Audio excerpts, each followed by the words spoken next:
دوای وەستانی یاریەکانی خولی نابی کوردستان بۆ ماوەی هەفتەیەک کە بڕکێکانی خولەکە دەستی پێکردەوە و دێربی سلەیمانیش بەبێ گۆڵ کۆتایی هات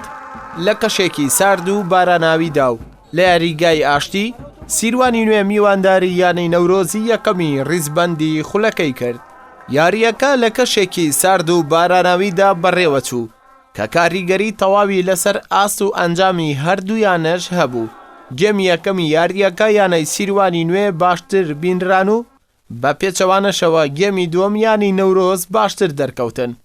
بەڵام لە هەردوو گێمەکەدا یاریزانانی هەردوویانە سەرکەوتوو نەبوون لە هەژاندنی تۆڕی گۆڵی یەکتری و تەڕی یاریگاکەش هۆکارێک بوو کە ئەنجامەکە بەبێ گۆڵ کۆتایی پێبێت و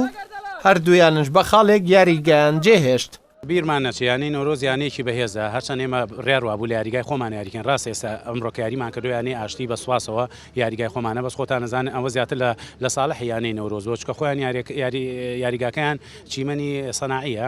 بەس ئێمە چۆنەڵێ ئەم هەفتەیە بە تەواوەتی ئیشمان لەسەر ئەو نقاتە قوتانەی تیپی بەرامبەر کردبوو کە یانی نەورۆزە سواز بۆخوا یاریزانەکان توانیان ینی چۆنەڵێ ئەو خوتوڕیان بوەستێنن لەگەڵ یانی نەورۆزی شاو بۆ یاریزانە باشانەوە کە یەدەکی باشیە ئەتوانێت بە دوو فێقەوە بەشداری خولی نایبکەوە ئێمەش بۆ یاریزانە گەنجانەوە بۆ ئەنجامە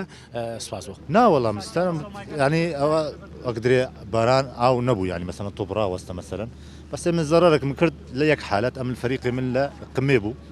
لە حالەتی فۆز هاتبوو مەسەرەن ئەو گەیمە ئەو هەفتەی ڕاوەستە دیار بوو دیار نەبوو مەسەرەن حتا ئیشی ساحێ مەسەرەن لێرە دەڕوال سیروان دڕە ئەو تەسیرەکوی هەبوو تەسیرێک سەلبی هەبوو ڕاستی پێدرێت طبعا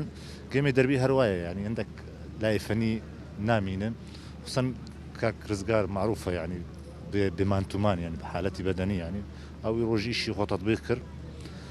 وەک درێت الحەمدولillah نەتیجە تعادلجی باشە ینی لە بۆ هەردوو لای کید ینی وەستان هەیە لەبەر چی فەریقێک لە حالەتێک معنەویدا هەبێ لە حالەتێک نەفسیدا هەبێ لە باشیدا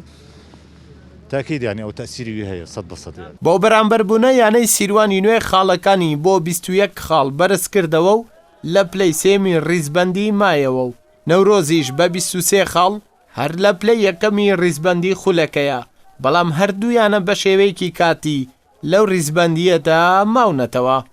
ئەردەڵا محەممەد کەناڵی ئاسمانی پەیام سلەیمانی.